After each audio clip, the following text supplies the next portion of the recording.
Yeah, I don't plant beans. I recommend. I've had some really good luck with those real world beans. They work really well, and you'll get pods. And if by the time the season rolls around, or it's time to plant, oats, Yep, or brass, you kind of make a decision as just based on the weather. If you're like, well, yeah, looks good. I think that's a good point to touch on, because like, with DeerGro, we get calls all the time on guys like trying to select those indeterminate growing beans that have that longer growing season versus the kind of real world conventional bean with like more pod production.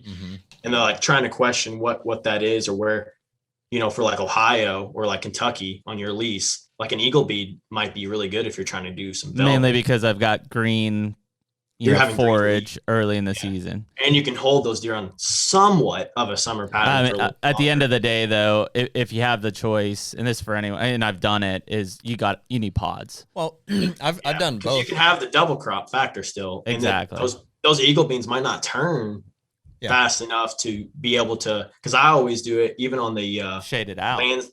I don't have the land like to do food plots, so I'll always just make sure it's okay with the farmer right before those leaves fall. As they're turning yellow, I'll just go in there and cover crop, and then those leaves will fall. Get a first rain, they'll have excellent germination. But that is the main difference that I saw was like, because Eagle seed was the very first bean seed that I planted, and I did that for 2 years, and both years they grew phenomenally. Like, lots of green, big forage, and that's what they're known for is forage beans. Really tall, and it did seem to stay green and attractive to the deer for longer.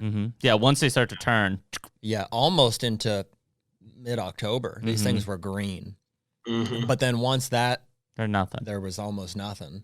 It's hardly any kind of pods. I had that 6 foot tall DeerGro fence, bean field, and there was, they were 6 foot tall. You could barely see a doe in it, but the pods were there. It just wasn't plentiful. Like maximizing it. Where I've really seen that big benefit, and there's whether it's real world or Eagle, it doesn't matter. Like the pod benefit is huge in that if you can keep it green, in through September, and it puts on pods, you'll get them still hitting those pods periodically through October.